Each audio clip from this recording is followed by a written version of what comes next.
11वें अध्याय में विश्वरूप दर्शन योग वर्णन है। नाहं वेदैन तपसा न दानेन न चेत्यया सक्येवं विदो द्रष्टुं दृष्टवानसि मां यथा। भगवान ने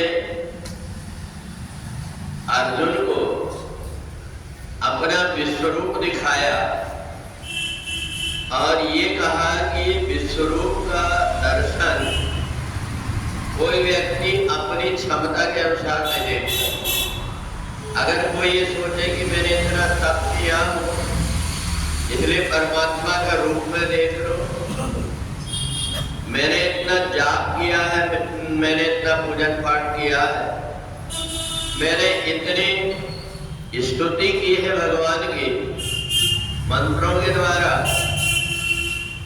ये सब करते हुए भी वो चाहे कि भगवान के विराट रूप का दर्शन कर ले तो नहीं कर पाता।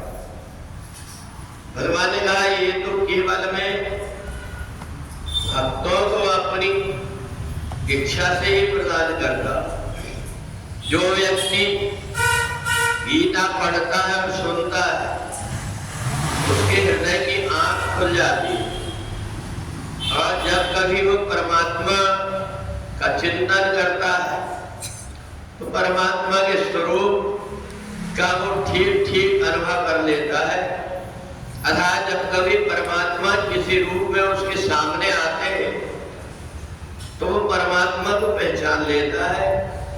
परमात्मा को पहचानने के लिए जो हमारी आंख है इसके अंदर क्षमता नहीं है कि हम परमात्मा को पहचान लें, परंतु गीता पढ़ने और सुनने वाले व्यक्ति का अंदर की आंख खुल जाने से एक ऐसा उसके पास में उपाय हो जाता है जिसके माध्यम से वो परमात्मा के रूप को जान लेता है। और यही भगवान की जब स्तुति की अर्जुन ने, भगवान ने कहा कि तुमने गीता सुना है, एक अध्याय से लेकर के 10वें अध्याय तक तुमने गीता सुना है और इसके कारण तुम्हारे गीता के श्रवण करने के कारण तुम्हारे पास इतना पुण्य हो गया कि तुम्हें मैं अपना जो रूप दिखा रहा हूं ये रूप तुम्हें समझ में आ जाएगा। और भगवान ने विराट रूप दिखाया कि संसार में हम जब तक के जीवात्मा और परमात्मा में भेद हम तब तक मानते हैं जब तक हमारी दृष्टि में परमात्मा तत्व का ज्ञान नहीं हुआ है।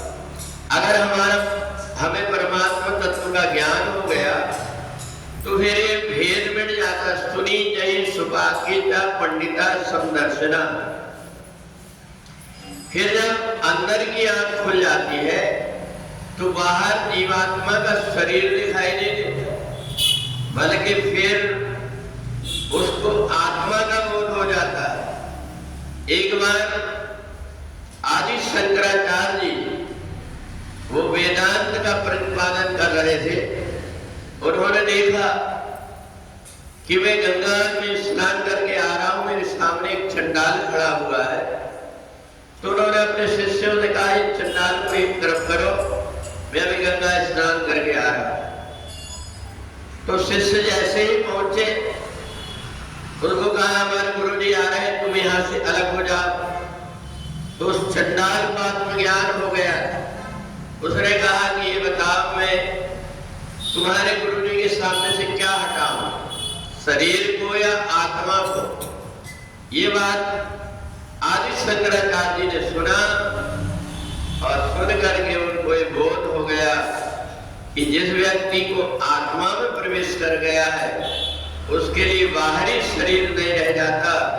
और इसलिए उन्होंने 4 जो महावाक्य है उनका प्रतिपादन किया कि अहम ब्रह्मस्मि तत्त्वमसि अयमात्मा ब्रह्म और इदं खल्विदं ब्रह्म। तो इसलिए परमात्मा तत्व का जब बोध हो जाता है तो जीवात्मा का शरीर का भेद समाप्त हो जाता है आत्मरूप हो जाता है। और यही आत्मरूप का दर्शन भगवान ने अर्जुन को कराया और कहा कि गीता पढ़ने वाला व्यक्ति मेरे स्वरूप को जब कभी भी देखेगा तुरंत पहचान लेगा, उसको भ्रम नहीं होता।